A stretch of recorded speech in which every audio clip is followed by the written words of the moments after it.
الله الرحمن الرحیم الحمد للہ والصلاة والسلام على رسول اللہ وعلى آلہ وصحبہ اجمعین اما بعد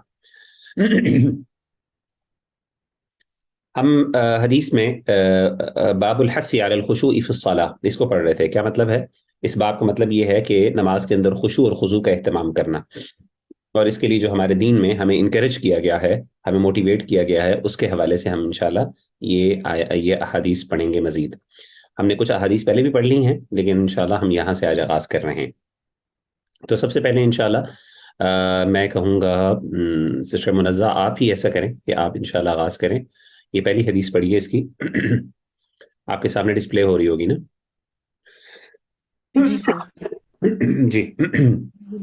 الشیطان الرجیم بسم اللہ الرحمن الرحیم. وعنہ قال کان کرام لعائشہ رضی اللہ عنہا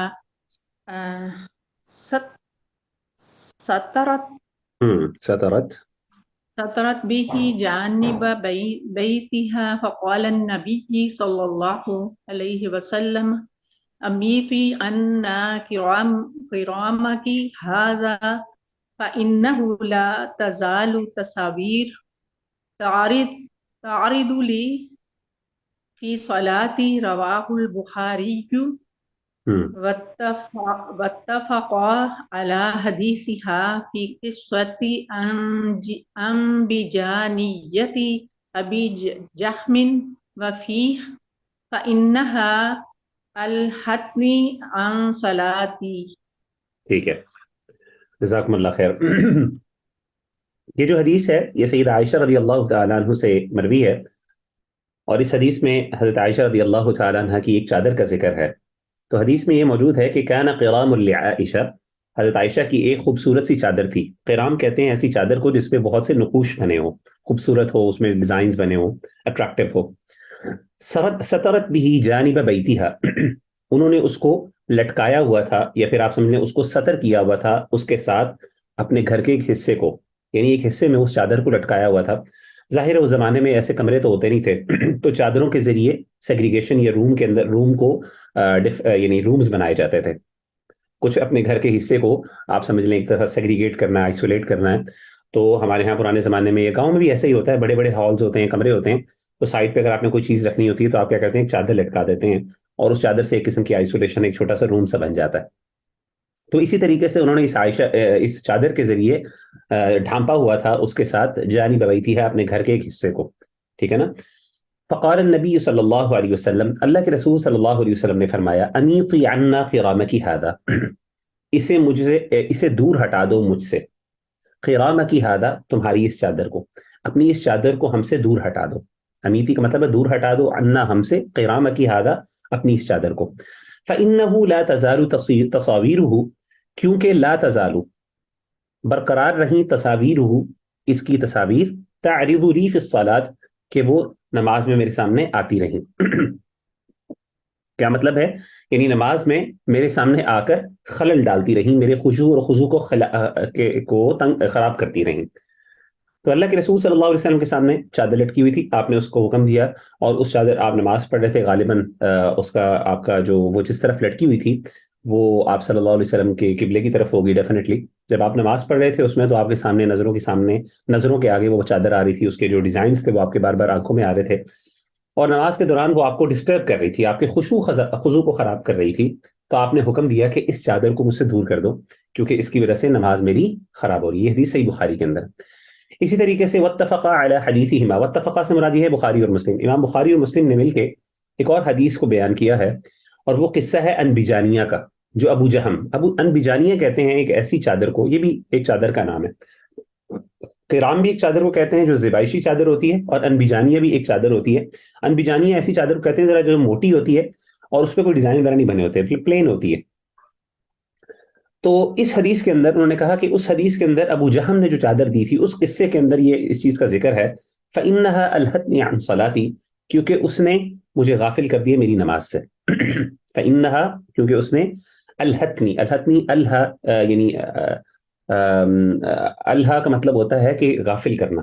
ٹھیک ہے نا؟ کسی کو مشغول کر دینا، یا کسی کو ڈسٹریکٹ کر دینا، بہتر ورڈ اس کے لیے ہے ڈسٹریکٹ کر دینا.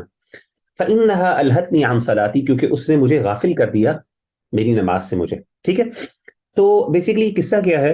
قصہ صرف سمپل سا یہ ہے، محدثین بیان کرتے ہیں، کیونکہ امام ابن حجر رحمہ اللہ تعالیٰ عنہ پوری حدیث نہیں بیان کرتے، وہ کوشش کرتے ہیں کہ صرف اس حدیث کا وہ حصہ بیان کیا جائے جو ریلیونٹ ہے ان کی ڈسکشن سے، یہ جو پوائنٹ وہ بیان کر رہے ہیں اس سے متعلق ہو.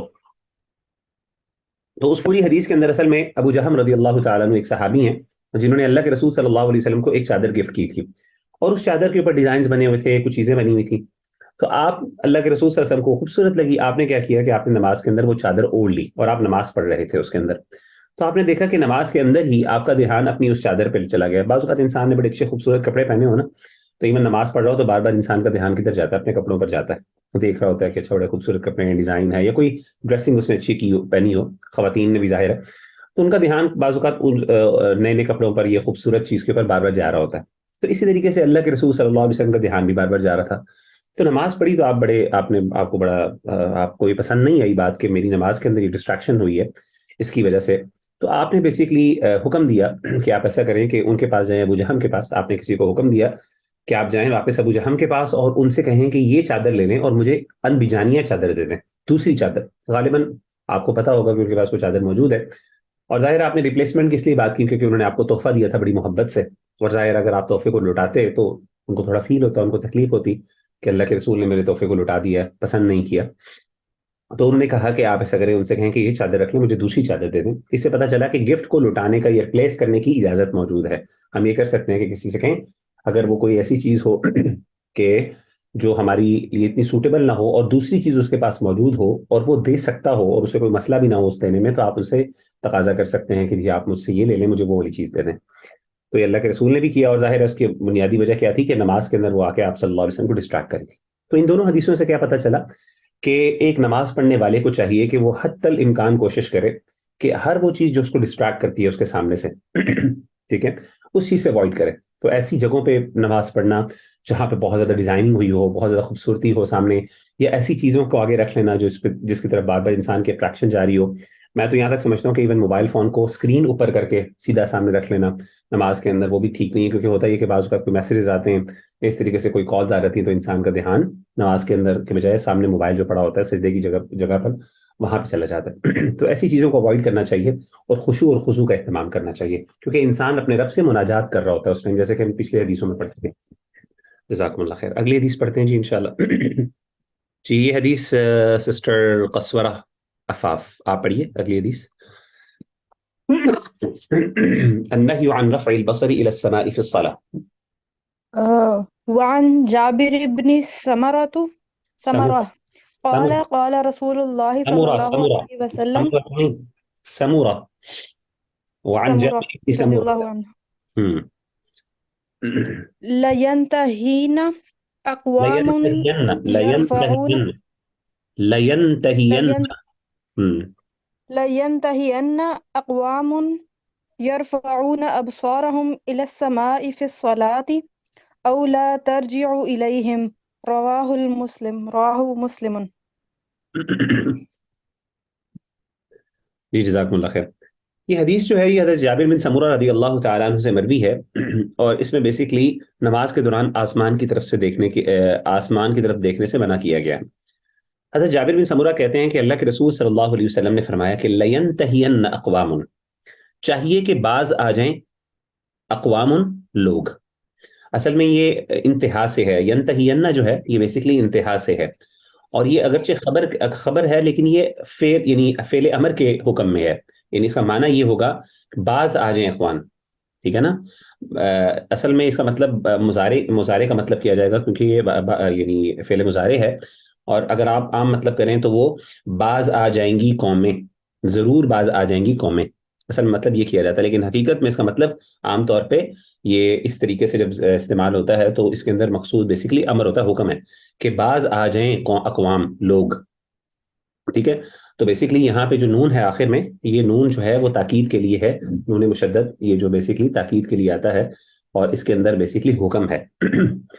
تو چاہیے کہ بعض آ جائیں اقوام سے مراد قوموں کی جمع ہے، بعض آ جائیں لوگ، یرفعون ابصارہم الی السماء، وہ بلند کرتے ہیں اپنی آنکھوں کو آسمان کی طرف، فی الصلاۃ، نماز میں، او لا ترجعوا الیہم، یا کہ نہ واپس لوٹیں ان کی طرف.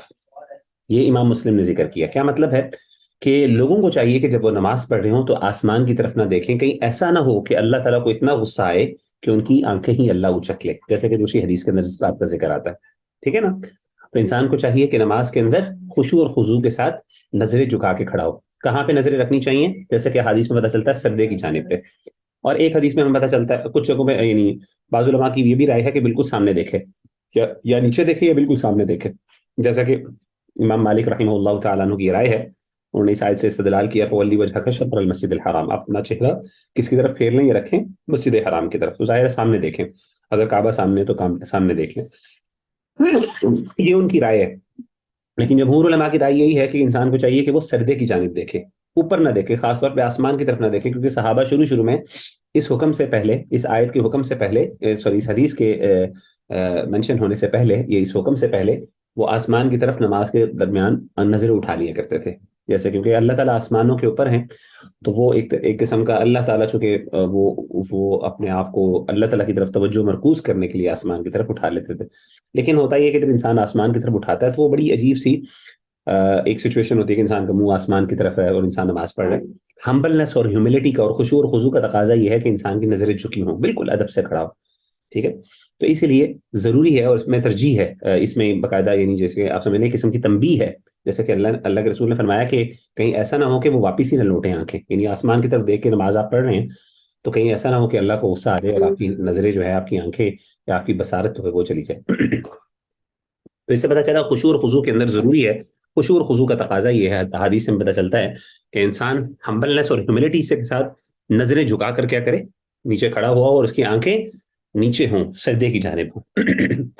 اور ہم پہلے بھی پڑھ چکے ہیں کہ وہ ادھر ادھر نہ دیکھے. وہ شیطان ہوتا ہے جو چپٹا مارتا ہے انسان کی نماز کے اندر، اور کیا کرتا ہے، اس کی نماز کے خشوع اور خضوع سے کچھ حصہ لے جاتا ہے. اسی حدیث میں ہم نے یہ پڑھا تھا.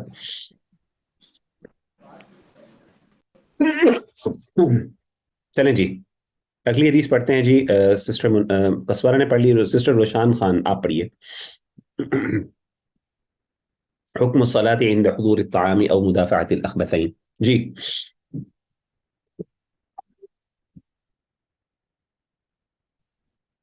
السلام علیکم.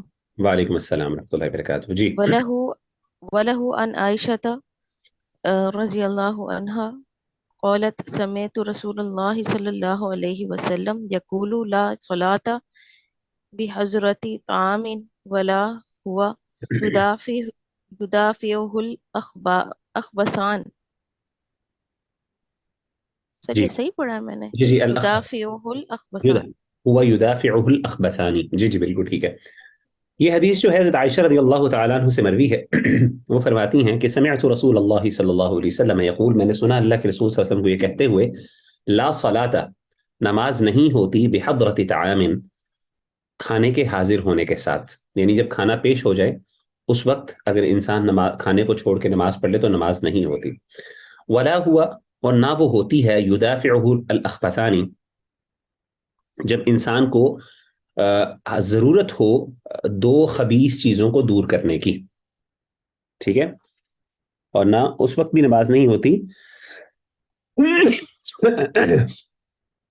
جب انسان کو ضرورت ہو اس چیز کی کہ وہ دو چیزوں کو دفع کرنے کا مطلب ہوتا ہے دور کرنا، یعنی الاخبثانی، دو چیزوں کو دور کرنے کی حاجت پیش ہو.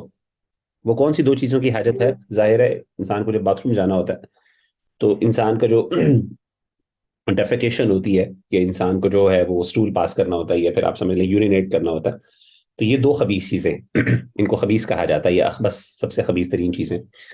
تو ان دونوں کی حالت میں، یعنی کھانا سامنے پیش ہو جائے، حاضر ہو جائے، کھانا سامنے آ جائے، یعنی دسترخوان پہ لگ جائے، یا پھر آپ سمجھ لیں کہ ٹیبل کے اوپر، فوڈ ٹیبل کے اوپر سرو ہو جائے، یہ انسان کی کنڈیشن ایسی ہو کہ انسان کو باتھ روم جانا ہو اور انسان اس وقت ٹینشن میں ہو، اس کو اس کی حاجت ہو، آل آف نیچر ہو، تو پھر اس کو چاہیے کہ وہ نماز چھوڑ کے پہلے یہ کام کر لے، پھر نماز پڑھے. ان کی موجودگی میں نماز نہیں ہوتی. اچھا، نماز نہ ہونے کا مطلب کیا ہے؟ کیا نماز ہوتی ہی نہیں ہے؟ جمہور علماء کی رائے ہے کہ نماز تو ہو جاتی ہے، اس میں کوئی رائے نہیں ہے، یعنی اس میں یعنی جمہور علماء کی رائے ہے کہ نماز ہو جاتی ہے. اگرچہ بعض علماء جو ہیں، کچھ علماء، بہت ایک چھوٹی سی تعداد کے علماء ہیں جو کہتے ہیں نماز ہی نہیں ہوتی. یہ نماز پڑھنی جائز ہی نہیں ہے. لیکن بعض علماء کہتے ہیں کہ نہیں جائز ہے, میجورٹی علماء کہتے ہیں جائز ہے, لیکن یہ ہے کہ انسان کا خشوع اور خضوع ظاہر ہو جاتا ہے. تو بہتر یہ ہے کہ انسان کھانا پہلے کھا لے اور انسان کیا کرے کہ اپنی قضاء حاجت کو پورا کر لے, یعنی اپنی حاجت کو قضا کر لے یا اس کو پورا کر لے, قضاء حاجت کے لیے چلا جائے. تو اس کے ساتھ ساتھ آپ اس میں مزید چیزوں کو بھی شامل کر سکتے ہیں. کوئی بھی ایسی چیز ہو جس میں مثال کے طور پہ انسان کی کنڈیشن ایسی ہو کہ انسان کا دھیان نہ لگ سکتا ہو نماز میں, تو انسان کو چاہیے کہ اس کو پہلے پورا کر لے. ٹھیک ہے نا. اس میں کوئی بہت سی چیزیں ہو سکتی ہیں. تو کہنے کا مقصد یہ ہے کہ یہ دو مثالوں کے طور پہ آپ ان چیزوں کو ذکر کر لیں. اور اس میں بس یہ ہوتا ہے کہ نماز کا نہ ہونے کا مطلب یہ ہے کہ نماز کی پرفیکشن کم ہو جاتی ہے. ٹھیک ہے.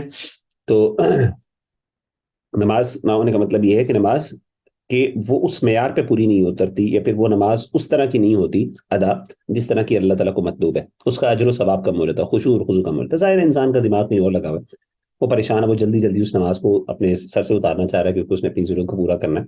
کھانا سامنے پیش ہو, بالکل انسان کو بھوک لگی ہو خاص طور پہ, تو انسان جو ہے اس کا دھیان کھانے کی طرف ہوتا ہے, اور یہ بھی ٹینشن ہوتی ہے ٹھنڈا نہ ہو جائے. تو جلدی جلدی پھر انسان کا دل ہوتا ہے کہ وہ کیا کرے, وہ جا کے نماز مکمل کر لے اور پھر کیا کرے, وہ پڑھ لے. تو ایسے موقع پر اللہ تعالیٰ نے ہمارے نبی صلی اللہ علیہ وسلم کے ذریعے ہمیں یہ تعلیم دی ہے کہ آپ کیا کریں, آپ اس چیز کو نیچرلی لیں, اور اس سے پتہ چلتا ہے اسلام کتنا دیکھیں انسانی ضروریات کا خیال رکھنے والا ہے. بعض علماء کی رائے یہ بھی ہے کہ یہ کھانے کی جو حاجت ہے یہ تب ہے جب انسان کو بھوک لگی ہو زیادہ, جب انسان کو بھوک اور انسان کو خدشہ ہو اس بات کا کہ انسان کا ذہن کہیں اور نہیں چلا جائے گا, یعنی نماز کے دوران وہ ڈسٹریکٹ نہیں ہوگا. لیکن اگر اس کو اتنی بھوک نہیں ہے اور کھانا لگ گیا ہے اور اس کو پتا ہے کہ مجھے اتنی بھوک نہیں ہے, میں آرام سے اچھی نماز پڑھ سکتا ہوں, تو اس کو چاہیے پہلی نماز پڑھ لے. بعض علماء نے یہ بھی کنڈیشن لگائی کہ یہ تب اس کو عادت نہیں بنانا چاہیے, کبھی کبھی ہو سکتا ہے.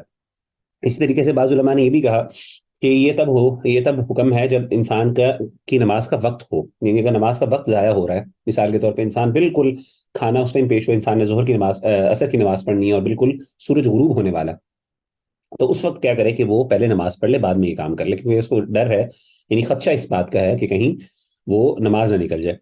تو ظاہر ہے ایسی چیز کو ایسے موقع کے اوپر اس کو چاہیے کہ وہ مقدم کرے نماز کو. بہرحال یہ کچھ آراء ہیں علماء کی. صحیح رائے یہی پیش ہوتی ہے جو سمجھ آتی ہے, اور جو ایک ریزنیبل بات ہمیں سمجھ آتی ہے وہ یہی آتی ہے کہ جنرلی انسان کو چاہیے کہ اوائڈ کرے کہ کھانا اس ٹائم پیش کیا جائے یا پھر سامنے لے کے آیا جائے جو نماز کا وقت ہو, پہلے سے پلاننگ کی جائے. لیکن بالفرض اگر کبھی ایکسیپشنل کیسز میں ایسا ہو جائے کہ کھانا آ جائے تو انسان کو پہلے کھا لینا چاہیے, کیونکہ حدیث میں اس بات کا حکم ہے. اور خاص طور پہ اگر انسان کو باتھ روم جانا ہے تو اس کے لیے تو ضروری ہے, ٹھیک ہے نا, کیونکہ درمیان کے اندر انسان پھر بعض اوقات ہوتا ہے کہ چلتے چلتے انسان کو پیٹ میں نہیں, باقاعدہ نماز کے دوران انسان کو بعض اوقات پیٹ میں درد شروع ہو جاتی ہے, اس کی بری حالت ہو جاتی ہے, تو اس وقت پھر وہ نماز خراب ہوتی ہے قسم کی انسان کی. اور ظاہر ہے نماز کو توڑنا بھی اتنا آسان نہیں ہوتا, ساروں کے سامنے توڑ کے جانا نماز. تو ایسے موقع پر بہتر یہی ہے کہ انسان کیا کرے کہ پہلے ان چیزوں کو ضرورت پورا کر لے.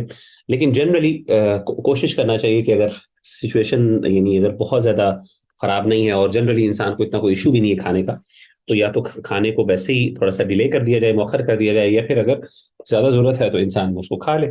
تو اس کو ایک تھوڑا سا نیچرل وے میں رکھنا چاہیے, اس کو بہت زیادہ اس کے بارے میں حساس یا ایکسٹریمسٹ نہیں ہونا چاہیے دونوں حالتوں میں, کہ بالکل ایک ہے کہ نماز بھی نکل رہی ہے, سب کچھ ہو رہا ہے, پھر بھی نہیں میں نے کھانا ہی ہے حدیث میں آ گئی, یہ بھی نہیں کرنا چاہیے. اور نہ یہ بھی کہ نماز جو ہے وہ بالکل آپ نے جو ہے نا وہ فار ایگزامپل کہیں نہیں اصل چیز ہے, کھانا تو چھوٹی چیز ہے, پہلے نماز پڑھنی ہے, بے شک انسان کو بھوک بھی لگ رہی ہو, یہ دونوں ایکسٹریم سے بچنا ہے, ہمیں اعتدال پہ رہنا ہے انشاءاللہ. جی آگے ہیں جی اگلی سسٹر صوبیہ ناصر. جی سسٹر صوبیہ آپ پڑھیے اگلی حدیث.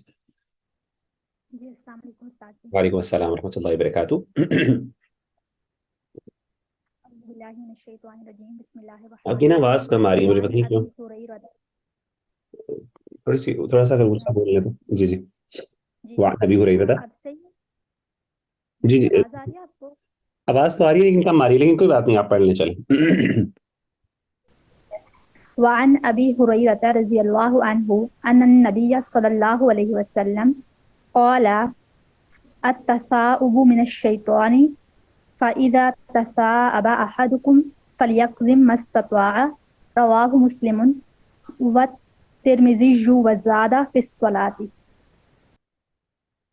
جی یہ حدیث ہے سیدنا ابو ہریرہ رضی اللہ تعالیٰ عنہ کی طرف سے مروی ہے. وہ فرماتے ہیں کہ اللہ کے رسول صلی اللہ علیہ وسلم نے فرمایا التثاؤب، تثاؤب کہتے ہیں جمائی لینا، یعنی انسان منہ کھولتا ہے جب انسان کو جو ہے نا وہ پیٹ میں کسی جگہ پہ ہوا جمع ہو جائے تو انسان منہ کھولتا ہے، بالکل جیسے نیند کی حالت میں تھکا ہو یا لیزی ہو تب انسان کو یہ جمائی آتی ہے. التثاؤب من الشیطانی، جمائی لینا شیطان کی طرف سے ہے. فاذا تثاءب احدکم، جب بھی تم میں سے کوئی بندہ جمائی لے، فلیقضم ما استطاع، اس کو چاہیے کہ اس کو دبائے، اس کو روکے. قضم کا مطلب ہوتا ہے روکنا، جیسے ہوتا ہے نا غصے کو روکنا، والکاظمین الغیظ، ٹھیک ہے. فلیقضم تو اس کو چاہیے کہ وہ روکے، ما استطاع جتنی اس کی طاقت ہے، یعنی انسان کو چاہیے کہ جمائی کو روکے کیونکہ جمائی شیطان کی طرف سے ہوتی ہے اور یہ سستی کی علامت ہے. تو عام طور پہ جو لوگ اس کا اہتمام نہیں کرتے، بڑے عجیب سے لگتے ہیں ساروں کے سامنے منہ کھول کے ایک دم جمائی لینا، ظاہر ہے بڑا عجیب سا لگتا ہے. تو ایسے موقع پر انسان کو چاہیے کہ ہاتھ کو بھی کور کر لے، منہ کو کور کر لے اور اچھی طرح ذرا اس کو دبائے، کوشش کرے اس کو نہ آنے دے. والترمذی، اور امام ترمذی رحمہ اللہ تعالیٰ عنہ نے خاص طور پہ اس چیز کا اضافہ کیا، وزاد فی الصلاۃ، کہ نماز کے اندر، یعنی نماز کے اندر انسان جمائی کو روکے کیونکہ وہ شیطان کی طرف سے. تو اگر اس حدیث کو سامنے رکھا جائے تو ظاہر ہے پھر نماز کے اندر اس بات کا اہتمام زیادہ کرنا چاہیے. ویسے تو عام طور پہ بھی کوشش یہی کرنی چاہیے کیونکہ ظاہر ہے یہ ایک اچھی چیز ہے، ہمارے دین سے ہمیں اس بات کا پتہ چلتا ہے کہ شیطان کی طرف سے تو ہمیں اس کو کوشش کریں میکسیمم روکیں. سستی کی بھی علامت ہے، اچھا بھی نہیں لگتا، لیکن نماز میں خاص طور پہ اس بات کا خاص اہتمام کرنا چاہیے. ٹھیک ہے، چلیں جی اگلی حدیث میں آتے جی. باب المساجد، ٹھیک ہے. اب آگے جی مساجد کا ذکر ہے، اور اب ہم مساجد کے حوالے سے کچھ احادیث ہیں کیونکہ ہم کتاب الصلاح پڑھ رہے ہیں اور نماز سے متعلق مختلف چیزیں ابھی ہم نے پچھلی خشوع اور خضوع کی بات کی، اس سے پہلے ہم نے اذان وغیرہ کے حوالے سے بات کی تھی. ٹھیک ہے، تو اب ہم مساجد کی بات کرتے ہیں. تو مسجد جو ہے بیسیکلی اسے کیا کہتے ہیں، یہ مفعیل کے وزن پہ ہے، ٹھیک ہے نا، اور اس میں مکان ہے. ٹھیک ہے نا، کیا مطلب ہے، سردے کی جگہ. مساجد کا مطلب مسجد کہتے ہیں. مساجد جو ہے یہ مسجد کی جمع ہے اور مسجد مفعیل کے وزن پر ہے، اور مفعیل جو ہے بیسیکلی یہ کیا ہے، اس میں مکان ہے. ٹھیک ہے نا، کیا مطلب ہے اس کا مطلب یہ ہے کہ سردے کی جگہ، یعنی مکان کی جگہ کو. ٹھیک ہے، تو یہ اللہ کے رسول صلی اللہ علیہ وسلم یعنی سردے کے حوالے سے مساجد سے مراد اس میں خاص مساجد بھی ہو سکتی ہیں، اور اس میں اللہ کے رسول صلی اللہ علیہ وسلم کی حدیث سے جو ہمیں مختلف جنرل جہاں پہ آپ نے نماز کے حوالے سے بات کی ہے جن جگہوں پہ، اس کو بھی مسجد کہا جا سکتا ہے. یعنی ایسی جگہ، ہر وہ جگہ جہاں پہ نماز پڑھی جا سکے اس کو مسجد کہا جاتا ہے. لیکن اس سے مراد وہ جگہ گھر بھی ہو سکتی ہے، خاص طور پہ یہ فار ایگزامپل وہ بلڈنگ بھی ہو سکتی ہے جو مختص کی گئی ہو سردے کے لیے، نماز کے لیے.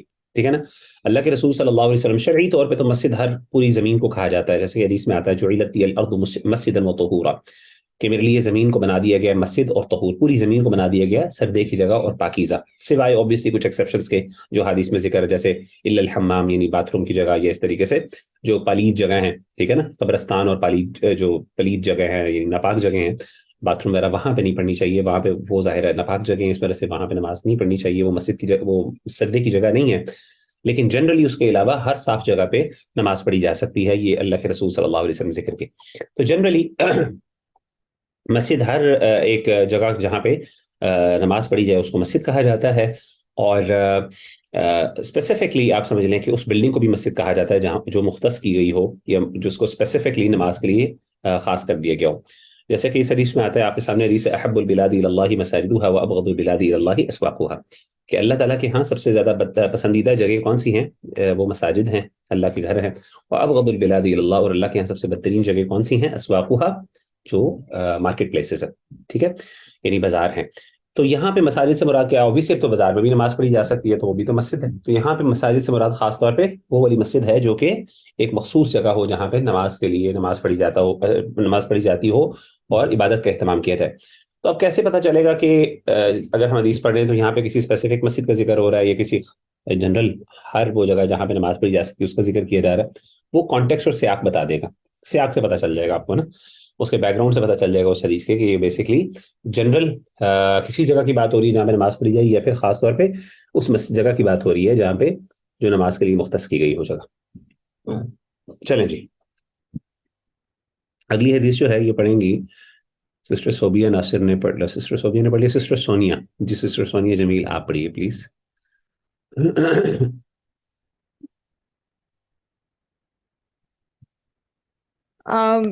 السلام علیکم، بسم اللہ الرحمن الرحیم. وعن عائشة رضي الله تعالى عنها قالت أمر رسول الله صلى الله عليه وآله وسلم ببناء المساجد في الدور وأن تنظف وتطيب. رواه أحمد وأبو داود والترمذي وصححه إرساله. اچھا جی، وَأَن تُنَظَّفَ، اصل میں اگر آپ تنظفہ پڑھیں گے نا پڑھیں گی تو بیسیکلی تنظفہ میں تو زال پر زبر ہوگی، ٹھیک ہے نا. اگر تنظفہ تو تب آپ پڑھ سکتی ہیں جب آپ اگر نون کو آپ ساکن پڑھیں گی نا. اب یہ تھوڑا سا دیکھیں نا، یہ ہمیں تھوڑا سا اس کو تھوڑا سا آپ کو بعض اوقات زبر زیر پیش نہیں لگائی ہوتی، لیکن ہم انسان اندازہ لگا سکتا ہے. اب دیکھیں اگر فار ایگزامپل آپ اس کو تم وفا پڑھیں گی، یہاں پہ نون کو ساکن کریں گی تو آبویسلی پھر آپ یہاں پہ شد نہیں پڑھ سکتے، پھر آپ کو یہاں پہ یعنی وا پر زبر پڑھنی پڑے گی. لیکن یہاں پہ انہوں نے تشدید لگا دی ہے، اس کا مطلب ہے آپ یہاں پہ کیا ساکن نہیں پڑھ سکتی، کیونکہ ساکن تشدید سے پہلے آئے تو پڑھا ہی نہیں جا سکتا، ٹھیک ہے نا. تو آپ کو پھر کیا کرنا پڑے گا، ظاہر ہے اس پر زبر زیر پیش لگانی پڑے گی. تو یہاں پہ کون سی زبر ہوگی، وہ یہاں پہ زبر آئے گی بیسیکلی، کیونکہ یہ مجہول کا صیغہ ہے. بہرحال تو وَأَن تُنَظَّفَ وَأَن تُطَيَّبَ، ٹھیک ہے. یہ حدیث جو ہے یہ الامر ببناء المساجد وتنظیفها، تو یہ بیسیکلی یہ حدیث، اس حدیث کا خاص طور پہ بیک گراؤنڈ، یہ اس حدیث کو کس بارے میں، یہ حدیث کس بارے میں، یہ بیسیکلی مسجدوں کو بنانے کے حوالے سے ہے، اور اسی طریقے سے ان کو صاف پاک رکھنے کے حوالے سے. تو یہاں پہ اگین کس مسجد کی بات ہو رہی ہے، کیا جنرل مسجد کی بات ہو رہی ہے، ہر سجدے کی جگہ کی بات ہو رہی ہے، یا پھر خاص بلڈنگ کی بات ہو رہی ہے؟ جی کیا سمجھ آتی ہے آپ سب کو؟ سارے ماشاء اللہ جنرل بات ہو رہی ہے، اس میں ہمارے گھر بھی آتے ہیں. اچھا نہیں، جنرل سے مراد یہ ہے کہ ہر وہ جگہ جہاں پہ نماز پڑھی جائے. مسجدوں کو بنانے کے پھر کہنے کا کیا مطلب ہے؟ وہ تو مسجدیں پہلے ہی بنی ہوئی ہیں گھروں کے اندر بھی. مسجد کا مطلب ہے سردے کی جگہ، تو ہر جگہ سردے کی ہے، تو آپ کا ڈرائنگ روم بھی سردے کی جگہ سر ہے. یہ مسجد تعمیر کرنے کی، مسجد کی اسپیسیفک مسجد کی بات ہو رہی ہے نا یہاں پہ. ہاں تو یہی میں پوچھنا چاہ رہا ہوں نا کہ ہمیں کیسے پتا چلے. میں نے آپ کو کہا نا کہ دیکھیں کچھ حدیثوں میں ہمیں پتا چلتا ہے کہ پوری زمین کو اللہ نے مسجد بنایا ہے، اور کچھ حدیثوں میں ہمیں خاص مسجد کی بلڈنگ کا ذکر آتا ہے. تو ہم کیسے ڈیٹرمن کریں گے کانٹیکسٹ سے؟ تو اب یہاں سے پتا چل گیا نا کہ یہاں پہ کس کی ذکر ہو رہا ہے، خاص طور پہ مسجد کی تعمیر کا. اور مسجد کی تعمیر کا مطلب کیا ہے، ایک ایسی بلڈنگ جہاں پہ خاص طور پہ عبادت کی جائے نا. یہ میں کہنا چاہ رہا تھا. چلیں بہرحال امید آپ لوگوں کو سمجھ آ گئی ہوگی. حضرت عائشہ رضی اللہ تعالیٰ عنہ فرماتی ہیں، امر رسول اللہ، اللہ کے رسول صلی اللہ علیہ وسلم نے حکم دیا، ببناء المسجد، بنانا مسجدوں کا، مسجدوں کو بنانے کا حکم دیا. ادھر فی الدوری، گھروں میں، وان تنظف، اور اسی طریقے سے کہ ان کو پاک صاف کیا جائے. تنظیف کہتے ہیں پاک صاف کرنے کو، گندگی سے پاک کرنے کو کسی جگہ کو. وان تطیب، اور طیب کسے کہتے ہیں، یہ بیسیکلی کہتے ہیں خوشبو لگانے کو، خوشبو کو کہتے ہیں نا. تو اللہ کے رسول صلی اللہ علیہ وسلم نے بیسیکلی حکم دیا اس بات کا کہ مسجدیں بنائی جائیں، اور مسجدیں نہ صرف بنائی جائیں بلکہ اس کے ساتھ ساتھ ان کو پاک صاف کیا جائے، اور اسی طریقے سے اس کو وہ رکھا جائے، اس کو خوشبو بھی لگائی جائے، وہاں پہ خوشبو بھی آنی چاہیے، بخور ہو اور یہ وہ ہو. اس کو ذکر کیا ہے امام احمد بن حنبل نے، اور امام ابو داؤد وغیرہ نے، اور ترمذی وغیرہ نے. اچھا یہ جو حدیث ہے ظاہر ہے یہ سامنے، اس میں دو تین چیزیں ہیں. پہلی بات تو یہ ہے کہ گھروں میں مسجد بنانے سے، گھروں سے مراد کیا ہے، دور اصل میں دار کی جمع ہے دور، ٹھیک ہے نا. تو گھروں میں دار کہتے ہیں گھر میں، تو کیا مطلب گھروں میں مسجدیں بنانی چاہیے. اللہ کے رسول صلی اللہ علیہ وسلم نے گھروں میں مسجد بنانے کا حکم دیا ہے. لیکن مسجد گھر میں بنانے کی ضرورت ہی نہیں، کیونکہ مسجد میں آپ ویسے ہی گھر کے اندر آپ کسی جگہ پہ بھی نماز پڑھ سکتے ہیں. تو وہاں پہ اسپیسیفکلی مسجد بنانے کا کیا یعنی وہ نہیں ہے، اس کی اتنی ایسے کوئی سینس سمجھ نہیں آتی. تو یہاں پہ مثال کے طور پہ دور سے مراد، گھروں سے مراد محلے ہیں. اصل میں عربی زبان میں جو لفظ دار ہے نا، یہ محلے کے لیے بھی استعمال ہو جاتا ہے، ٹھیک ہے نا. جیسے دار ابن ابی سعد فار ایگزامپل، یا دار فلاں، یعنی فلاں کا محلہ، فلاں جو قبیلہ ہے یا فلاں خاندان کا محلہ، یا ان کے گھر. گھروں سے مراد یہاں محلہ بھی ہو سکتا ہے، ٹھیک ہے، ایک سوسائٹی بھی ہو سکتی ہے. تو یہاں پہ جو کانٹیکس سے بات سمجھ آتی ہے وہ یہی آتی ہے زیادہ تر، کہ اللہ کے رسول نے حکم دیا کہ مساجدوں کو محلوں میں یا محلات کے اندر تعمیر کیا جائے، ٹھیک ہے نا. سوسائٹیز کے اندر، ہر چھوٹی سوسائٹی کے اندر مسجد ہونی چاہیے لوگوں کے لیے نماز پڑھنے کے لیے. اور وہ صرف مسجد ایسے بنا کے لاوارث نہ چھوڑ دی جائے، بلکہ وان تنظف، ٹھیک ہے نا. تنظیف باب تفعیل سے ہے، اور وتطیب یہ بھی باب تفعیل سے ہے. طیب یطیب تطیب، یا تطیب یہاں سے باب یعنی باب مجہول ہے، یہ مضارع کا مجہول کا صیغہ ہے. اور کہنے کا مطلب یہ ہے کہ اس کو کیا کیا جائے، اس کو جو ہے وہ خوبصورت نہ صرف صاف ستھرا رکھا جائے بلکہ اس کے ساتھ ساتھ اس کو جو ہے خوشبو بھی لگائی جائے. انفارچونیٹلی ہمارے ہاں مساجد کا اتنا برا حال ہے، ایک تو صفائی نہیں ہوتی وہاں پہ، ٹو بی ویری آنےسٹ، آپ کا سجدہ کرنے کو دل نہیں چاہتا، اور خاص طور پہ جو خواتین کی جگہ پہلی بات ہوتی نہیں مساجد کے اندر، اور اگر ہو تو اتنی گندی ہوتی ہے کہ وہاں پہ کیونکہ وہ لاوارث ہوتی ہے، وہاں پہ کسی نے آنا نہیں ہوتا، نہ وہ صفائی کرتے ہیں. باقی مسجد کی بھی تھوڑی بہت صفائی کر دیتے ہیں لیکن چاہے تھوڑی بہت ہو جاتی ہے. لیکن لٹرلی آپ دیکھتے ہیں کہ لوگ کہتے ہیں جی ہمارے جو بیسکلی ماتھوں پہ جو نشان ہوتے ہیں نا، جس کو ہم کہتے ہیں سجدوں کے نشان ہوتے ہیں، اصل میں سجدہ نہیں ہوتا، اس سجدوں کے نشان کم ہوتے ہیں، فنگس زیادہ ہوتا ہے. اگر آپ اس کو پڑھیں نا اس کے بارے میں، جب آپ کارپیٹ پہ بار بار اپنا سر اپنا رکھیں گے نا، آپ کسی بغیر نماز کے بھی رکھیں گے تو آپ کے یہاں پہ نشان پڑ جائے گا. بیسکلی فنگس وغیرہ ہوتا ہے یہ، تو اس کو صاف بھی کیا جا سکتا ہے. اس کے لیے کچھ وہ بھی ہوتی ہیں، کچھ آپ چھوٹی موٹی کوئی لوشن وغیرہ لگائیں تو وہ صاف بھی ہو جاتا ہے، آپ کا نشان چلا بھی جاتا ہے. لیکن یہ چیزیں جو ہیں عام طور پہ اس بات کی نشانی ہوتی ہے کہ یہاں پہ صفائی وغیرہ کا اتنا خاص اہتمام نہیں کیا جاتا. اس کا مطلب یہ بھی نہیں ہے کہ نشان نہیں پڑتا سجدے والی جگہ کا، وہ بھی پڑ جاتا ہے، لیکن جنرلی عام طور پہ جو نشانات ہوتے ہیں وہ اس وجہ سے پڑتے ہیں. تو صفائی وغیرہ جو ہوتی ہے اس کا بالکل خیال نہیں رکھا جائے. اور اسمیل تو اللہ معاف کرے بہت زیادہ آتی ہے. اسمیل سے مراد یہ ہے کہ خاص طور پہ جو وضو کا ایریا وہاں پہ تو بہت اسمیل آتی ہے. ہاں کمروں کے یعنی مسجد کا جو ہال ہوتا ہے مین نماز والی جگہ وہاں پہ تو اسمیل تو نہیں آتی، لیکن وہاں پہ چونکہ وہ بند ہوتی ہے، اس کے اندر وہ اس کا خیال نہیں رکھا جاتا، خاص طور پہ کہ وہاں پہ ایک پرفیوم لگایا جائے یا پھر فار ایگزامپل یا پھر کوئی ایئر فریشنر کے ذریعے اس کو جو ہے نا وہ اچھی سینٹ اس کے اندر پلا دی جائے یا بخور چلا دیا جائے. وہ پھر کیا کرتے ہیں اس کی وجہ سے سفوکیشن بھی ہوتی ہے، بند بھی رکھی جاتی ہیں عام طور پہ مسجدیں، اور کارپیٹ کی وجہ سے پھر اس کے بعد وہ اس کو کھولا نہیں جاتا، اس کو فریش ایئر نہیں دی جاتی. اس کی وجہ سے کیا ہوتا ہے جب لوگ وہاں بہت زیادہ اکٹھے ہو جاتے ہیں تو وہاں پہ اسمیل بھی آتی ہے، ٹھیک ہے نا، پسینے وغیرہ کی اور اس طرح کی، خاص طور پہ جمعہ وغیرہ کے دوران. تو ان چیزوں کا خیال نہیں رکھا جاتا. تو نبی صلی اللہ علیہ وسلم نے خاص طور پہ اس چیز کا اہتمام کیا. ظاہر ہے ایک بندہ اللہ کے سامنے حاضر ہونا ہے، اور مسجد کا حق بھی یہی ہے اس کو صاف پاک رکھا جائے اور بڑا اچھا رکھا جائے، اس میں خوشبو آنی چاہیے. خاص طور پہ عربوں کے ہاں اس مسجد کا ان چیزوں کا بہت اہتمام کیا جاتا ہے، بہت ڈیٹیل میں صفائی کی جاتی ہے، بہت ادھر مسجد میں نماز پڑھنے کا دل چاہتا ہے، ٹھنڈی اور کمفرٹیبل مسجد ہوتی ہے. لیکن یہاں پہ علیاذ باللہ بالکل الٹا حساب ہے، بندے کا دل نہیں چاہتا، گرمی انتہائی، اے سی لگائے ہوتے ہیں لیکن اے سی چلاتے نہیں ہیں، پنکھا بھی عجیب سا، اور پھر اس کے بعد وہ یعنی جگہ صاف نہیں ہوتی. تو وضو کرنے والی جگہ بندہ تصور نہیں کر سکتا وہاں پہ لوگوں نے وضو کیا، صفائی نہیں ہوتی دن میں ایک دفعہ، بلکہ ایک دفعہ کیا وہ 2-2 3 دن بعد جا کے صفائی ہوتی ہے. باتھ رومس تو اللہ معاف کرے تصور نہیں. تو یہ چیزیں جو ہیں یہ اگر آپ نے مسجد بنانی ہے تو پھر یہ چیزیں ضروری ہیں، ٹھیک ہے. اگر آپ اس کا اہتمام وغیرہ نہیں کر سکتے تو واضح کے ساتھ آپ نہ مسجد بنائیں، ٹھیک ہے نا. لیکن جب آپ نے مسجد بنا لی ہے اور آپ کہتے ہیں نہیں میں اس کی ذمہ داری اٹھا رہا ہوں، تو پھر یہ چیزیں ایسنشل ہیں. یہ نہیں ہے یہ ضروری، یہ کہتے ہیں سیکنڈری چیزیں نہیں ہیں بلکہ پرائمری چیزیں. چلیں جی اگلی حدیث ہم پڑھتے ہیں. یہ جو حدیث ہے یہ پڑھیں گی سسٹر زینب فاطمہ. جی سسٹر زینب، حکم بناء المساجد علی القبور. وعلیکم السلام. بسم الله الرحمن الرحيم. بسم الله الرحمن الرحيم. وعن أبي هريرة قال قال رسول الله صلى الله عليه وآله وسلم قاتل الله اليهود اتخذوا قبور أنبيائهم مساجد متفق عليه. وزاد مسلم والنصارى. آگے بھی پڑھ لیں. سر اگلی بھی پڑھ. جی جی بالکل. ولهما من حديث عائشة كانوا إذا مات فيهم رجل صالح بنوا على قبره مسجدا وفيه أولئك شرار الخلق. ٹھیک ہے. حضرت عائشہ رضی اللہ، حضرت ابو ہریرہ رضی اللہ تعالیٰ عنہ کی طرف سے حدیث مروی ہے.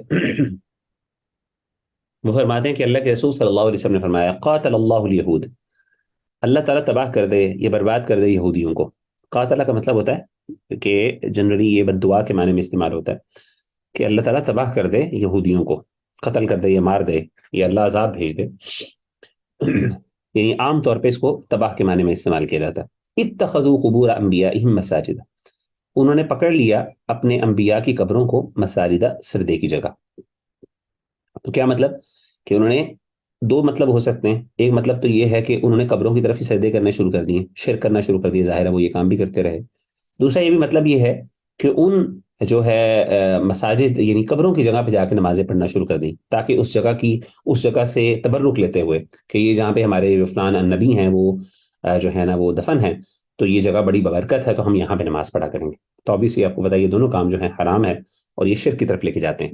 کیوں شرک کی طرف لے کے جاتے ہیں؟ کیونکہ آپ نے کسی چیز کو unnecessarily ایک وینریٹ کر دیا اور اس کے اندر ایک خاص یہ مان لیا کہ اس کے اندر کوئی خاص اہمیت ہے، اس میں خاص تبرک ہے، اور آپ اس کے توسل سے اللہ کے قریب ہونے کی کوشش کرتے ہیں، اور آہستہ آہستہ شیطان آپ کو انہی چیزوں تک محدود کر دیتا ہے اور آپ کو انہی بزرگوں کی قبروں کی تک محدود کر کے آپ کو اس شرک اور اس کی طرف لگا دیتا ہے.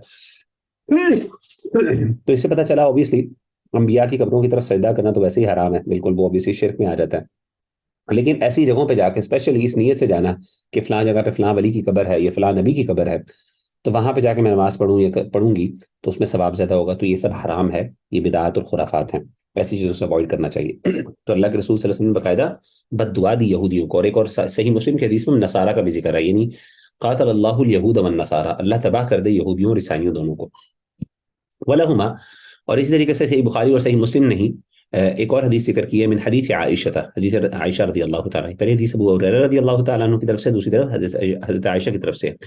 کانوا اذا مات فیہم الرجل الصالح، کہ جب ان میں کوئی نیک بندہ مرتا، یہودی اور عیسائیوں کا اللہ ذکر کرتے ہیں کہ جب ان کے ہاں کوئی نیک بندہ فوت ہوتا، بنوا علی قبرہ مسجدا، تو وہ اس کی قبر میں مسجد بنا دیتے. وفیہ، اور اسی حدیث میں اس بات کا بھی ذکر ہے، اولئک شرار الخلق، وہ بدترین مخلوق ہیں اللہ کی. کیا مطلب ہے بدترین مخلوق ہے؟ کیونکہ obviously انہوں نے یہ ایسا کام کیا جو اتنا قبیح اور اتنا گندا کام تھا جس کی وجہ سے وہ بدترین مخلوق ہو گئے. ٹھیک ہے، تو اس سے پتہ چلا کہ کانوا اذا مات فیہم الرجل الصالح، کیا مطلب ہے کہ ان کی یہ بری عادت تھی کہ جب بھی کوئی نیک بندہ مرتا تو وہاں پہ مسجد بنا لیتے. یعنی کیا مطلب ہے کہ اس کے ارد گرد ایک بلڈنگ بنا دیتے اور اس کو مسجد بنا کے اس میں نماز پڑھنا شروع کر دیتے. یہ دوسرا مطلب وہی ہے کہ اس کی طرف منہ کر کے سجدہ کرنا شروع کر دیتے. تو آج بھی ہمارے یہاں اللہ معاف کرے آپ دیکھتے ہیں کہ کئی ایسی مساجد ہیں، ان کو پتہ نہیں مساجد کہنا چاہیے کہ نہیں کہنا چاہیے. بہرحال مساجد تو اس لیے ہوتی ہیں کیونکہ obviously لوگ نماز پڑھتے ہیں وہاں جا کے، لیکن اندر قبر ہوتی ہے ایک سائڈ پہ، اس کے صحن میں قبر ہوتی ہے، سائڈ پہ ایک قبر ہوتی ہے. ٹھیک ہے، تو ایسے کام کرنا جو ہے وہ بالکل ٹھیک نہیں ہے. سوال یہ پیدا ہوتا ہے کہ اللہ کے رسول صلی اللہ علیہ وسلم، ان کی بھی تو قبر مسجد نبوی کے اندر موجود ہے، تو اس کا کیا مطلب ہے؟ کیا یہ چیز وہ اس حدیث کے مخالف نہیں ہے؟ تو میں یہ بات کر رہا تھا کہ کانوا اذا مات فیہم الرجل الصالح بنوا علی قبرہ مسجدا، کہ جب بھی ان کے ہاں کوئی نیک بندہ مرتا تو اس کے اوپر وہ مسجد بنا دیتے. میں نے کہا آج کل ہمارے یہاں پر ایسا ہوتا ہے کہ وہ بنا دی جاتی ہیں، قبریں بنا دی جاتی ہیں اور مسجدوں کے اندر ہوتی ہیں. اگرچہ مساجد کی طرف منہ کر کے نماز نہیں پڑھی جاتی، لیکن تبرک کے لیے اور برکت حاصل کرنے کے لیے کیا کیا جاتا ہے؟ عام طور پہ اس میں مساجد بنا دی جاتی ہیں. تو اور اس کو کیا اللہ کے رسول صلی اللہ علیہ وسلم نے کہا اولئک شرار الخلق، یہ بدترین مخلوق ہے اللہ کی. اس سے پتہ چلا کہ جو بندہ کوئی برا کام کرتا ہے تو وہ اس برے عمل کی وجہ سے انسان کی پرسنالٹی افیکٹ اور انفلوئنس ہوتی ہے، اور اسی وجہ سے وہ بدترین مخلوق ہوتی ہے، یا اس کو مخلوق کہا جا سکتا ہے، برا آدمی کہا جا سکتا ہے. ہمارے ہاں یہ کانسیپٹ اور پایا جاتا ہے کہ جی عمل کو برا کہنا چاہیے، انسان کو برا نہیں کہنا چاہیے. کیوں نہیں کہنا چاہیے؟ اس حدیث میں دیکھیں اللہ کے رسول صلی اللہ علیہ وسلم نے فرمایا اولئک شرار الخلق. ظاہر ہے وہ عمل کس نے کیا؟ وہ انسان نے کیا نا. ہاں obviously اگر وہ عمل انسان نے جان بوجھ کر نہیں کیا، غلطی سے ہو گیا، یا اس سے وہ اس عمل کے بارے میں شرمندہ ہے اور اس نے توبہ کر لی ہے، تو obviously ایسے بندے کو نہیں کہنا چاہیے، کیونکہ ایسے بندے نے توبہ کر لی اور اس سے ہماری ایکسپیکٹیشن یہی ہے، اللہ تعالیٰ سے امید ہمارا اس نے یہی ہے کہ اللہ اسے معاف کر دے گا اس سے. ٹھیک ہے نا، جیسے کہ حدیث میں آتا ہے کہ ایک بندے نے توبہ کر لی، وہ تو ایسے ہی ہے جیسے اس نے کوئی گناہ کیا ہی نہ. لیکن وہ بندہ جو توبہ ہی نہیں کر رہا، برائی پہ برائی کر رہا ہے اور اس طرح کے بڑے بڑے جرائم اور کرائمز کر رہا ہے، تو آپ کہیں جی نہیں، اس کے عمل سے نفرت ہونی چاہیے، وہ بندہ برا نہیں ہے. ٹھیک ہے نا، نہیں بندہ بھی برا ہو جاتا ہے، اور ظاہر جب بندہ برا ہوگا تو اس کے بارے میں ایک نیگیٹو فیلنگ بھی ہوگی. اور اسی لیے کہا کہ من ابغض للہ ومن احب للہ، جو بندہ اللہ کے لیے محبت کرتا ہے، جو اللہ کے لیے غصہ یا کسی سے بغض رکھتا ہے، تو بغض تبھی ہوگا نا جب انسان برا عمل کرے گا. بس فرق یہ ہونا چاہیے کہ برے لوگوں کے ساتھ انسان کو نیگیٹو فیلنگ ہونی چاہیے، اور ظاہر ہے وہ نیگیٹو فیلنگ ایسی نہ ہو کہ انسان ان کو کبھی دعوت نہ دے سکے. بالکل ایسی کہ انسان کہے کہ نہیں میں چاہتا ہی ہوں کہ اب وہ بندہ بری حالت میں مرے، ظاہر ہے ہمارا دشمن ہے، اس کو دنیا میں تباہ اور برباد ہو جائے. نہیں، ایسی بات نہیں. اس کے لیے ایک انسانیت کا درد بھی ہونا چاہیے کہ اسے کس طریقے سے اللہ تعالیٰ رہنمائی دیتا ہے یا اس کو گائیڈ کرتا ہے. جی اگلی حدیث سر آپ وہ مسجد نبی کا بتا رہے تھے. جی میں مسجد نبی کا بتا رہا تھا. تو مسجد نبی کے بارے میں بھی یہی سوال پیدا ہوتا ہے عام طور پہ. مسجد نبی کا مطلب یہ مسجد نبی میں جو ہوا ہے اصل میں بیسیکلی یہ مسجد نبی جو ہے، یہ جو اللہ کے رسول صلی اللہ علیہ وسلم کی وہاں پہ قبر جو مبارک ہے، یہ بیسیکلی وہاں پہ بنائی نہیں گئی. بیسیکلی یہ اللہ کے رسول صلی اللہ علیہ وسلم کا گھر تھا، حجرہ عائشہ رضی اللہ تعالیٰ عنہ جسے کہتے ہیں. حجرہ عائشہ تھا، اور آپ کو پتہ ہے کہ اللہ کے رسول صلی اللہ علیہ وسلم نے اس بات کا بتایا تھا کہ نبی کی جہاں وفات ہوتی ہے وہیں پہ اس کو دفن کیا جاتا ہے. تو پہلی مجبوری تو وہاں پہ یہ ہے کہ وہاں پہ انٹینشنلی نہیں بنایا گیا، بلکہ وہ چونکہ اللہ کے رسول صلی اللہ علیہ وسلم وہیں پہ وفات ہوئی تھی آپ کی، اسی جگہ پہ، تو وہیں پہ آپ کو دفن کیا گیا. تو اسی لیے پہلی بات تو یہ. دوسری بات یہ ہے کہ وہ مسجد جو ہے، یہ جو حصہ تھا، یہ مسجد کے اندر شامل نہیں ہے، اور یہ کبھی بھی مسجد کا حصہ شامل رہا ہی نہیں، بلکہ ہمیشہ سے ایکسپینشن مسجد کی دوسری طرف ہوتی رہی تاکہ اس جگہ کو اس میں انکلوڈ نہ کیا جائے. لیکن اب مجبوری کی تحت، کیونکہ وہاں پہ مسجد کو ایکسپینڈ اس لیے کرنا پڑ رہا ہے کیونکہ وہاں پہ ایکسپینڈ کیے بغیر آپ وہاں پہ جو ہے نا سروائیو نہیں کر سکتے، کیونکہ سبحان اللہ اتنے مسلمان، اتنے لوگ ماشاءاللہ وہاں پہ وزٹ کرتے ہیں، نماز پڑھنی ہوتی ہے. ایک مجبوری کے تحت انہوں نے کیا کیا کہ اس کو ایکسپینڈ کر دیا، لیکن اس کے ساتھ ساتھ اس ڈسکلیمر کے ساتھ کہ ہم اس جگہ کو مسجد کا حصہ ڈکلیئر نہیں کرتے، کہ مسجد کا حصہ نہیں ہے، یعنی وہ جو قبر ہے اس کو مسجد کا حصہ نہیں مانا جاتا، اس کے ارد گرد مسجد ہوتی ہے لیکن وہ مسجد نہیں ہوتی. ٹھیک ہے نا؟ تو ایسی حالت کے اندر ظاہر ہے یہ مجبوری کی حالت میں ایسا ہوا ہے، اس میں کوئی جان بوجھ کر کے تبرک کے لیے یہاں پہ رکھیں تاکہ ہم یہاں سے جو لوگ نماز پڑھتے ہیں ان کو زیادہ ثواب ہو، ایسی کوئی بات ایسی نہیں ہے. یا شرکت جو ہے نا دروازہ جسے کھلے، ایسے معاملات نہیں. چلیں جی، حکم دخول الکافر المسجد. اگلا حکم ہے کہ کیا مسجد کے بارے میں ہم بات کر رہے ہیں تو یہ بھی سوال پیدا ہوا، کیا مسجد کے اندر کوئی کافر آ سکتا ہے کہ نہیں آ سکتا؟ کہ ہم مسجد کے اندر کسی کافر کو ڈال سکتے ہیں کہ نہیں ڈال سکتے؟ یعنی آ سکتا ہے وہ مسجد کے اندر، کیونکہ مسجد اللہ کا گھر ہے، پاک جگہ ہے. تو کافر جو ہے قرآن مجید میں خاص طور پہ اگر مشرک ہے تو وہ پلید ہے، نجس ہے، جیسے کہ قرآن نے کہا انما المشرکون نجس. تو ایسے بندہ جو ہے وہ مسجد میں آ سکتا ہے کہ نہیں آ سکتا؟ تو اس بارے میں کیا حکم ہے؟ جی یہ حدیث پڑھیں اب عبد الرحمن شاہد، بسم اللہ. آپ ماشاءاللہ تشریف لے آئے ہیں تو آپ پڑھ لیں حدیث وغیرہ. وعن ابی ہریرہ رضی اللہ تعالی عنہ قال بعث النبی صلی اللہ علیہ وسلم خیلا فجاءت برجل فربطوه بساریۃ من سوار المسجد. الحدیث متفق علیہ. جزاکم اللہ خیر. یہ حدیث جو ہے سیدنا ابو ہریرہ رضی اللہ تعالیٰ عنہ سے مروی ہے، یہ متفق علیہ یعنی بخاری مسلم کے اندر موجود ہے. فرماتے ہیں کہ اللہ کے رسول صلی اللہ علیہ وسلم نے بعث النبی خیلا، آپ نے بھیجا ایک گھڑ سوار دستہ. خیل کہتے ہیں گھوڑے کو، لیکن یہاں پہ مراد ایک ایسا دستہ جو گھڑ سوار والا ہو. ٹھیک ہے نا؟ تو اللہ کے رسول صلی اللہ علیہ وسلم نے ایک گھڑ سوار دستہ بھیجا. فجاءت برجل، تو وہ گھڑ سوار دستہ ایک بندے کو پکڑ کے لایا، وہ آیا ایک بندے کے ساتھ، یعنی ایک قیدی کو بنا کے پکڑ کے لایا. فربطوه، اس کو باندھ دیا، بساریۃ، ایک ستون کے ساتھ، من سوار المسجد، مسجد نبوی کے ایک ستون کے ساتھ، یعنی ایک ستون کے ساتھ جو مسجد نبوی کے کچھ ستون تھے ان میں سے کسی ایک ستون کے ساتھ اس کو باندھ دیا گیا. آگے 3 ڈاٹ لگا کے کہا الحدیث. کیا مطلب ہے؟ یہ حدیث مکمل آگے پڑھ لیجئے. تو یہاں پہ جیسے میں نے آپ کو بتایا کہ امام ابن حجر صرف متعلقہ پارٹ جو ہوتے ہیں مسجد کا، صرف یعنی سوری حدیث کا وہی ذکر کرتے ہیں، اس سے انہوں نے مسئلہ ثابت کرنا ہو. یہ متفق علیہ حدیث ہے. تو یہ کون سے صحابی تھے؟ یہ بنو حنیفہ جو ہیں، ایک قبیلہ تھا، اس کے اندر جو ہے اس کے جو سردار تھے ثمامہ بن اثال رضی اللہ تعالی عنہ. یہ بیسکلی جو ہے وہ فار ایگزامپل یہ ان کے سربراہ تھے، یہ ان کے سردار تھے. تو بڑے جنگجو قسم کے یہ کمانڈر بھی تھے اور لیڈر بھی تھے، بعد میں مسلمان ہو گئے. بڑا مشہور واقعہ ہے کہ اللہ کے رسول صلی اللہ علیہ وسلم کے پاس ان کو لایا گیا، ایک گھڑ سوار دستہ جس کو آپ نے بھیجا تھا ایک ایکسپیڈیشن کے لیے، اور وہ ان کو پکڑ کے لے آئے اور ان کو جو ہے مسجد کے ایک ستونوں میں سے مختلف ستونوں میں سے کسی ایک ستون کے ساتھ ان کو باندھ دیا گیا. تو بعد میں ان کو اسلام کی پریکٹس یعنی قبول کرنے کی دعوت دی گئی، لیکن انہوں نے بڑا سخت جواب دیا اللہ کے رسول صلی اللہ علیہ وسلم کو. آپ نے 2-3 دن ان کی پکا، لیکن آپ نے کہا کہ ان کے ساتھ اچھا معاملہ کرو، اس کے ساتھ نیکی کرو، اس کے ساتھ جو ہے نا وہ کوئی برا معاملہ نہیں ہونا چاہیے. تو بعد میں جب اللہ کے رسول صلی اللہ علیہ وسلم نے دوسرے یا تیسرے دن غالباً ان کو آزاد کر دیا کہ آپ جائیں، تو جب یہ آزاد ہوئے تو بڑے حیران ہوئے کہ میں نے تو اتنی سخت باتیں کی ہیں لیکن مجھے چھوڑ دیا. انہوں نے تھریٹ کیا باقاعدہ اللہ کے رسول صلی اللہ علیہ وسلم کو، مجھے معاف کر دو گے تو میں تمہارے ساتھ احسان کروں گا، تمہیں اچھا ریٹرن دوں گا، لیکن اگر تم نے چھوڑ دو گے اور اگر تم نے نہ چھوڑا تو میں تم پہ پھر جو ہے نا میں یہ کروں گا تمہارے ساتھ، میرا خون کا بدلہ لیا جائے گا، یہ ہوگا وہ ہوگا. تھریٹ کیا آپ کو نا. تو آپ نے فائنلی ان کو جو ہے آزاد کرنے کا حکم دیا. تو بہرحال یہ واقعہ لمبا ہے اور بعد میں مسلمان ہو گئے، بڑے خوش ہوئے، متاثر ہوئے اللہ کے رسول صلی اللہ علیہ وسلم کے اس انداز سے، تو بعد میں مسلمان ہو گئے، اسلام قبول کر لیے. تو انہوں نے کیا کیا کہ اس سے حدیث سے ثابت ہوا کہ ایسے، بلکہ مزے کی بات آج کل جو حالات چل رہے ہیں فلسطین کے حوالے سے، تو خاص طور پہ کچھ لوگ یہ بھی بات کر رہے ہیں کہ جو ہم بائیکاٹ کر رہے ہیں، تو بائیکاٹ کی کیا دلیل ہے، کیا ایویڈنس ہے، ہمارے دین میں کہاں پہ بائیکاٹ کیا جاتا ہے؟ اللہ کے رسول صلی اللہ علیہ وسلم نے تو کبھی بائیکاٹ نہیں کیا. کیا ہمارے پاس سنت یا سیرت کے اندر کوئی ایسی دلیل ملتی ہے؟ بے شمار ایگزامپلس موجود ہیں، بے شمار ایگزامپلس موجود ہیں. اور جو بندہ یہ بات کہتا ہے معذرت کے ساتھ، اس نے کبھی اس طریقے سے، میں سمجھتا ہوں کہ اس طریقے سے دین کو اسٹڈی نہیں کیا، یا اس کو سمجھ نہیں آئی، یا وہ سمجھ نہیں سکا. یہی جو ہے صحابی ہیں حضرت امامہ بن ثعلبہ رضی اللہ تعالیٰ عنہ، اسی حدیث بخاری مسلم کی حدیث کے اندر ہی اس بات کا ذکر ہے کہ انہوں نے کیا کیا کہ جب یہ مسلمان ہو گئے تو اب انہوں نے کیا کیا، بڑے ڈنڈر اور جنگجو تھے، بڑے بڑے بڑے ڈیرنگ قسم کے بندے تھے، بولڈ پرسنالٹی تھی ان کی. تو انہوں نے کیا کیا، انہوں نے جا کے ویٹ امبارگو کر دیا.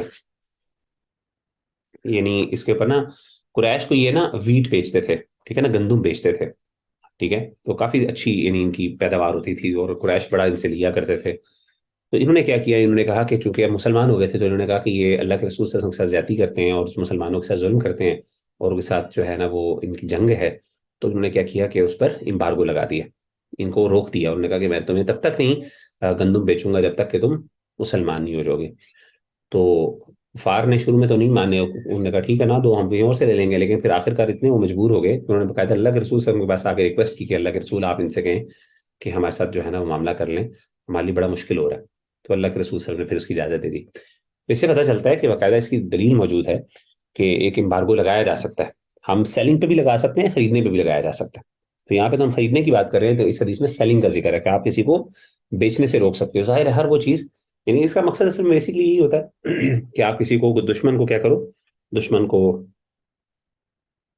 جو ہے نا وہ دشمن کو نقصان پہنچاؤ کسی بھی طریقے سے، اور یہی مقصد ہوتا ہے اس کا. تو بہرحال اس حدیث سے کیا ثابت کیا انہوں نے کہ اللہ کے رسول صلی اللہ علیہ وسلم نے حکم دیا کہ ان کو مسجد کے ایک ستون سے باندھ دیا جائے. تو حالانکہ وہ کافر تھے، مشرک تھے، تو ایسا اس کا مطلب یہ ہوا کہ مسجد کے اندر کسی کافر کا آنا کوئی بری بات نہیں ہے. اب اس پہ تفصیل ہے. کچھ علماء کہتے ہیں کہ مسجد حرام کے اندر نہیں ان کو آنا چاہیے، کیونکہ قرآن مجید میں اللہ تعالیٰ نے حکم دے دیا فلا انما المشركون نجس فلا تقربوا المسجد الحرام بعد عامهم هذا، ٹھیک ہے نا، او كما قال الله عز وجل، کہ مشرکین نجس ہیں، اب وہ مسجد حرام میں داخل نہ ہو. تو مسجد حرام سے بعض علماء کا ایکسیپشن ہے، باقی مساجد میں ان کو آیا جا سکتا ہے ضرورت کے تحت آبویسلی، ٹھیک ہے نا. ہمارے پاس کئی مثالیں ایسی احادیث میں ملتی ہیں، اس میں کوئی بیڈوین آیا، بدو آیا، وہ مسجد میں آ گیا، تو کئی ایسی مثالیں ہمیں ملتی ہیں. تو مساجد میں آنا کوئی مسئلہ نہیں ہے اگر خاص طور پہ اس کا کوئی جواز ہو اور اس کا کوئی ریزن ہو، کوئی حکمت ہو اس کے اندر نا. اسی لیے اسی بنیاد پر بعض علماء نے ایون حرم کے اندر بھی اس بات کی اجازت دی کہ حرم کے اندر بھی بلایا جا سکتا ہے وقتی طور پہ کچھ ٹائم کے لیے اگر کوئی ضرورت ہو، اس حدیث کی بنیاد پر، کیونکہ ہمارے پاس حدیثیں ملتی ہیں. اللہ کے رسول صلی اللہ علیہ وسلم کی مسجد نبوی تھی، اس کے اندر ان کو باندھا گیا. تو ایک طرف قرآن کا حکم ہے، تو اس کا مطلب ہے کہ عمومی طور پہ اوائڈ کرنا چاہیے، لیکن کبھی اگر کوئی حکمت ہو اور واقعی کوئی ریزن ہو تو اس میں اجازت ہو. لیکن بعض علماء نے کہا نہیں، وہ مسجد حرام ایک خاص ہے، اس کے اندر نہیں، باقی مساجد میں آ جائے. بہرحال بہتر یہی ہے کہ اوائڈ کیا جائے، لیکن اگر کوئی خاص حکمت ہو تو اس کے اندر اگر کوئی اجازت مل جائے تو کوئی اس کو ایسا نہیں سمجھنا چاہیے کہ کوئی دین کی مخالفت ہے. تو اس حدیث سے انہوں نے بیسیکلی یہ ذکر کیا کہ اس میں اس بات کی گنجائش نکلتی ہے کہ مسجد کے اندر کسی وجہ سے کسی نان مسلم کا آنا، اس میں کوئی حرج والی بات نہیں ہے. خاص طور پہ اگر آپ نے کسی کو اسلام کی دعوت دینی ہو تو اس میں تو کوئی حرج والی بات نہیں. بلکہ یورپ وغیرہ میں اور اس طریقے سے عرب ممالک میں باقاعدہ اس بات کا اہتمام بھی کیا جاتا ہے. مساجد کے اندر لوگ آتے ہیں اور وہ آ کے سیشنز لیتے ہیں، کرسچنز اور نان مسلمز، اور وہ آ کے ظاہر ہے لیکن وہ اسی طریقے سے انہی آداب اور مینرز کے ساتھ آئیں گے جس طریقے سے مساجد کے آداب ہیں، ان کا لحاظ رکھیں گے، ان کا خیال رکھنا چاہیے. لیجیے اگلی حدیث پڑھتے ہیں جی. عبد الرحمن بھائی کے بعد جی دوبارہ منزہ سسٹر منزہ اسلم آپ پڑھیں جی اگلی حدیث. حکم انشاد الشعر فی المسجد. عنہ رضی اللہ عنہ ان عمر رضی اللہ عنہ مر بحسان رضی اللہ عنہ ينشد في المسجد فلحظ إليه فقال قد كنت أنشد وفيه من هو خير من. متفق علیہ. حضرت عمر بن خطاب رضی اللہ تعالیٰ عنہ، یہ پچھلے صحابی کون ہیں؟ پچھلی حدیث میں ہم نے پڑھا تھا وعنہ، یہ ہیں بیسکلی سیدنا ابو ہریرہ. ہاں سیدنا ابو ہریرہ رضی اللہ تعالیٰ عنہ سے ہاں انہی سے مروی ہے کہ ان عمر، کہ حضرت عمر رضی اللہ تعالیٰ عنہ مر بحسان، وہ حسان رضی اللہ تعالیٰ عنہ کے پاس جو ہے ان کے پاس سے گزرے. ينشد فی المسجد، جو مسجد کے اندر گا رہے تھے. کیا گا رہے تھے؟ نشید کہتے ہیں آپ پتہ ہے پوئمز کو، ٹھیک ہے نا. انشد ينشد، انشاد کا مطلب کیا ہوتا ہے؟ باب افعال ہے. اس کا مطلب ہوتا ہے کہ کوئی چیز گانا، کوئی شعر پڑھنا گا کے یا اونچی آواز میں، ٹھیک ہے نا، ایک لہر میں، ایک لے میں. تو ینشد فی المسجد، وہ مسجد کے اندر گا رہے تھے. کیا گا رہے تھے؟ اشعار. فلحظ الیہ، تو آپ نے جو ہے حضرت عمر رضی اللہ تعالیٰ عنہ نے ان کی طرف گھور کر دیکھا. یعنی لحظ کا مطلب ہوتا ہے توجہ دی، یعنی گھورا. حیران ہوئے کہ یہ کیا کام کر رہے ہو حسان بن ثابت. حسان بن ثابت جو اللہ کے رسول صلی اللہ علیہ وسلم کے شاعر تھے. فقال، تو حضرت حسان نے جواب دیا، قد كنت انشد، میں اس طریقے سے اشعار پڑھا کرتا تھا.